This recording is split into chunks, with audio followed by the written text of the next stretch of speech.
Donc, je m'appelle Fabien Palfroy, je représente la Chambre départementale des géomètres experts et je vais vous présenter une vision un peu pratique de la division spontanée, plutôt opérationnelle, parce qu'on est l'interlocuteur, nous, privilégié de ces opérations-là, en conseil des opérateurs, en interlocuteur, en liaison avec les services instructeurs et puis en réalisation technique des divisions qu'on peut avoir derrière.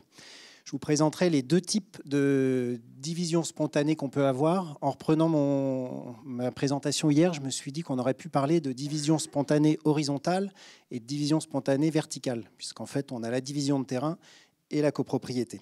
La plus présente étant la première, celle qui va occuper une grosse partie de ma présentation. Je voulais juste vous montrer, ça c'est notre outil Géofoncier, c'est un site qui est accessible au grand public et qui fait état de toutes les divisions foncières, qui est alimenté depuis 10-15 ans maintenant. Ça c'est le centre-ville de Pornic, c'est pour vous montrer que finalement ça a toujours existé, la division foncière. On note pas une augmentation aussi significative que ce que l'on pourrait penser dans nos pratiques. Ce que l'on voit augmenter, nous, en tant que géomètres experts, c'est les relevés pour les extensions et surélévations de terrain. Ça, c'est des missions qui augmentent énormément. Et ce qui diminue plutôt, c'est la taille des terrains. Ça, vous l'aurez tous remarqué. Les divisions, on en fait toujours autant, mais on fait des terrains de plus en plus petits. Un petit point de présentation de la division. On va reprendre un petit peu tout ce qui a été dit. Finalement, l'avantage de la division de terrain, c'est que c'est rapide. Quand on a besoin d'une autorisation de la mairie, c'est 1 mois. Ce n'est pas toujours le cas, en plus, on va le voir. Les frais, c'est uniquement la mission de géomètre. Et finalement, c'est facile et simple à mettre en œuvre. Donc, on trouve des opérateurs qui réalisent ces divisions qui sont principalement des particuliers ou des marchands de biens. Et qui, finalement, autant l'un que l'autre, ne sont pas toujours des professionnels de l'immobilier, n'ont pas une culture de l'architecture. Et donc, parfois, ont toujours même un intérêt très personnel et très financier plutôt qu'un intérêt collectif. Et en même temps, on ne peut pas leur reprocher. Ce qu'ils souhaitent, c'est valoriser leur propriété. On réalise donc, alors je vous ai montré un peu le cas emblématique de la division en drapeau où on fait la première. 2 ans après, le voisin se dit finalement, c'est une bonne idée, je ferai bien la même chose. Et on se retrouve avec des divisions successives sans grande cohérence d'ensemble. Je voulais aussi vous présenter un autre exemple un peu emblématique d'un particulier qui avait une propriété de 3000 m². On aurait pu imaginer un petit lotissement avec une opération d'ensemble. On aurait pu imaginer un promoteur qui réalise un permis groupé ou une petite opération cohérente. Et finalement, le particulier, lui, il se dit je vais le faire moi-même, je vais en tirer le maximum. Et on arrive à des divisions qui sont quand même discutables d'un point de vue d'insertion urbaine et de découpage. Alors, la division spontanée répond quand même, dans certains cas, lorsque les terrains sont petits ou de configuration complexe, ça apporte une vraie réponse. Mais c'est vrai qu'on peut s'interroger aussi parfois sur la pertinence de sa mise en œuvre.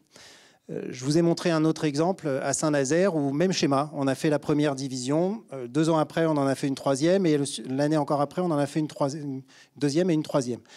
Et on se retrouve finalement à pouvoir s'interroger sur la cohérence d'ensemble. Et là, on va essayer d'arriver un peu dans l'opérationnel, se dire quels sont les outils à notre disposition. Alors, pour gérer la succession d'accès, là, malheureusement, je n'ai pas vraiment de solution. On est un peu contraint par des opérateurs avec des temporalités, avec des intérêts très divergents. Éventuellement, on pourrait avoir une collectivité qui, au moment de l'instruction de la déclaration préalable, essaye d'inciter l'opérateur en lui disant « interrogez-vous à savoir si on ne peut pas se mettre d'accord avec le voisin d'à côté ». Mais ça reste très hypothétique. Dans la pratique, c'est quasiment impossible à mettre en œuvre. Autre solution pour essayer d'éviter d'avoir des montages en drapeau, c'est de mettre en place dans les PLU des bandes de constructibilité principale et secondaire. Lorsqu'on réduit ou on interdit la constructibilité dans la bande secondaire, du coup, on impose indirectement la nécessité de faire un permis d'aménager avec une voirie pour déclencher une bande principale derrière, ou un permis de construire, un permis valant division pour solutionner ce point-là. L'autre solution pourrait aussi être de mettre en place une OAP en disant on veut une opération d'ensemble, mais ça nécessiterait d'avoir un regard très pointu à l'échelle de la commune, puisqu'on est vraiment ici sur des petites échelles d'urbanisation. Et après, il faut aussi s'interroger à savoir, est-ce qu'on veut limiter cette densification? Parce qu'en créant une bande constructible principale et secondaire, peut-être que vous limitez la division en drapeaux, mais finalement, vous l'interdisez. Parfois, ça peut aussi être une solution pour densifier sur les territoires. Dans les boîtes à outils qu'on peut sortir, on parlait aussi de la proximité. On vient diviser, on vient un peu entasser les gens les uns sur les autres. On va créer des rapports de voisinage. comment est-ce que dans l'opérationnel, on peut essayer de trouver des solutions à ces contraintes-là. Ici, on est sur un exemple Saint-Brévin, un propriétaire qui souhaite se séparer de cette partie-là pour avoir moins d'entretien et puis pour aussi prendre un petit billet au passage. On est sur un cas classique. Mais il voulait se gérer son intimité. On est plein sud, il voulait ne pas avoir de constructibilité ici. Rien ne nous empêche, à l'échelle de l'opération, de venir rajouter des règles pour venir par-dessus le PLU. Donc, sur ce cas-là, nous, on avait mis en place une servitude non edificandi pour limiter la construction à 2,50 m de hauteur. On vient au-delà du PLU. On aurait pu aussi, dans les outils, mettre en place un règlement de lotissement. Rien ne nous empêche, le règlement de lotissement n'est pas réservé aux opérations de permis d'aménager. On peut très bien le mettre en place sur une déclaration préalable. Avec l'avantage pour le règlement de lotissement qu'il n'est valable que 10 ans. Ça permet aussi d'imaginer des évolutions à plus long terme, parce que la servitude, elle reste applicable, et on voit bien que l'urbanisation évolue dans le temps, et c'est un peu bête parfois de tout figer.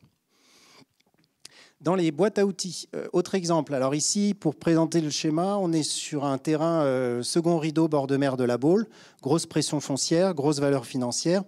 Alors là, je vais plutôt parler des règles du PLU et les incidences sur la densification spontanée.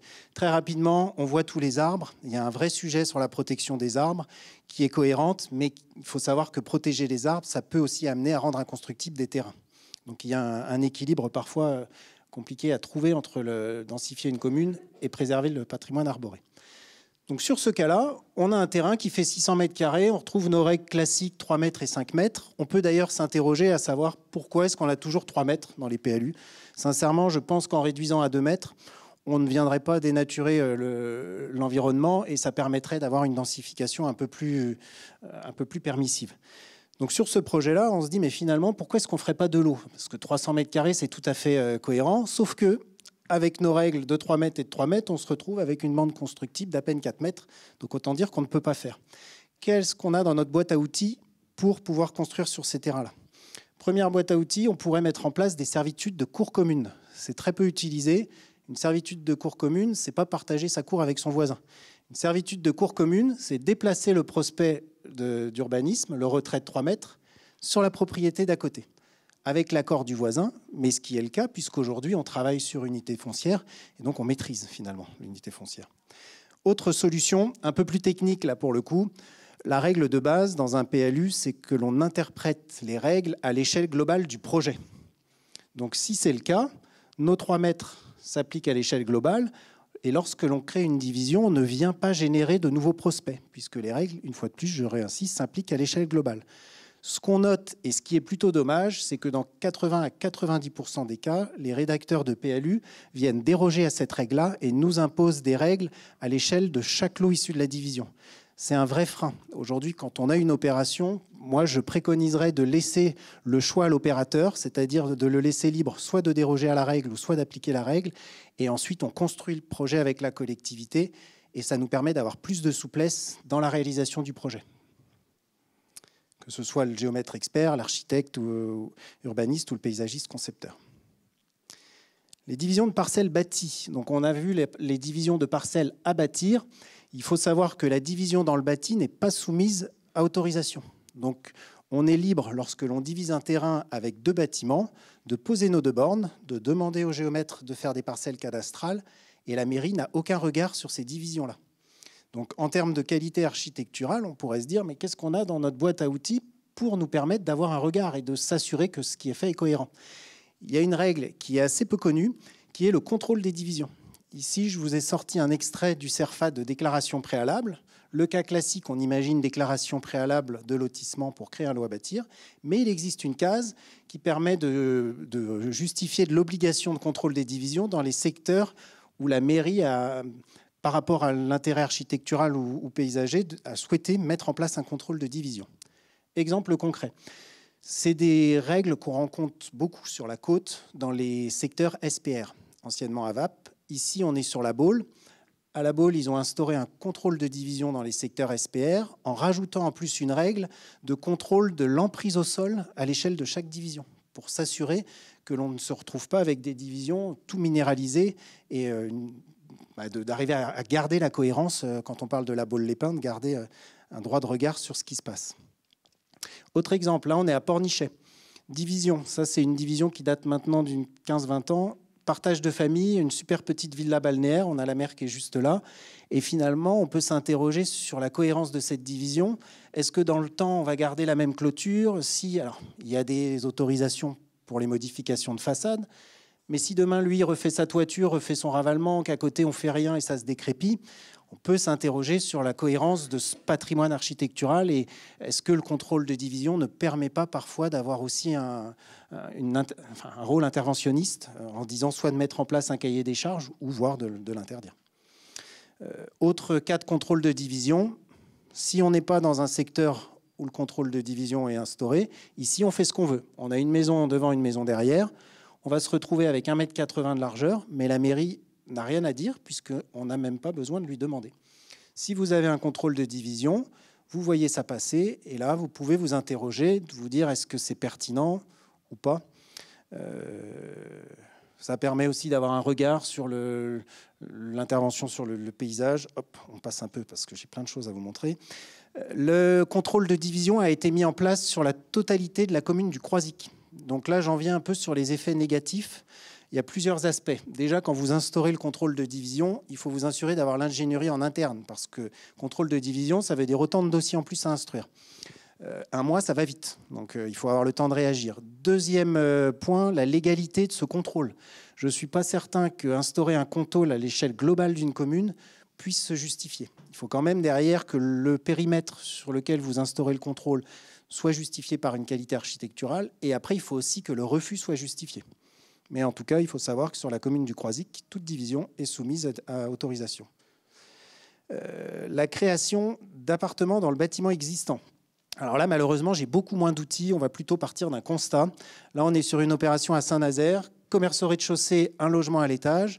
Et là, le marchand de biens ne touche ni à la façade, ne fait aucune extension, rien du tout.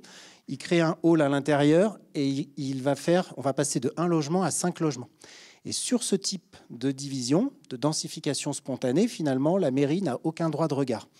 Ça ne dispense pas l'opérateur de s'assurer qu'il respecte bien la réglementation en termes de stationnement, création d'un logement, création d'un stationnement. Ça ne le dispense pas de s'interroger, par exemple, sur les servitudes de mixité sociale. Arrivé à un certain nombre de logements, est-ce que l'on crée les logements sociaux qui vont en face ? Mais ça pose des questions, parce qu'on est là, nous, en tant que professionnels, pour les orienter, mais derrière, il faut aussi que les opérateurs soient rigoureux. Parce que la mairie n'a pas... Je vous passe un peu, mais ça permet de savoir combien on a de logements. Pareil, quand on crée des logements dans un bâtiment, tout ce qui est existant est acquis. Mais comment est-ce qu'on fait pour savoir, dans ce bâtiment-là, s'il y avait un seul logement historiquement ou s'il y en avait 3? Ce qui nous donne autant de droits à bâtir. On n'a d'obligation que pour les logements supplémentaires que l'on rajoute. Donc ça, c'est un début de solution, la fiche de cadastre. Il faut penser à aller regarder la réglementation en termes d'obligation de stationnement. Je voulais parler aussi rapidement des hôtels. Avec l'évolution des pratiques du Airbnb, il y a beaucoup d'hôtels qui se retrouvent désaffectés et à vendre. On est coincé, à l'inverse, sur la densification spontanée de ces espaces-là, parce que derrière, on n'a pas les stationnements à mettre en face pour créer du logement. Et très rapidement, parce que j'arrive au bout de ma présentation, je vais d'abord faire celle-ci.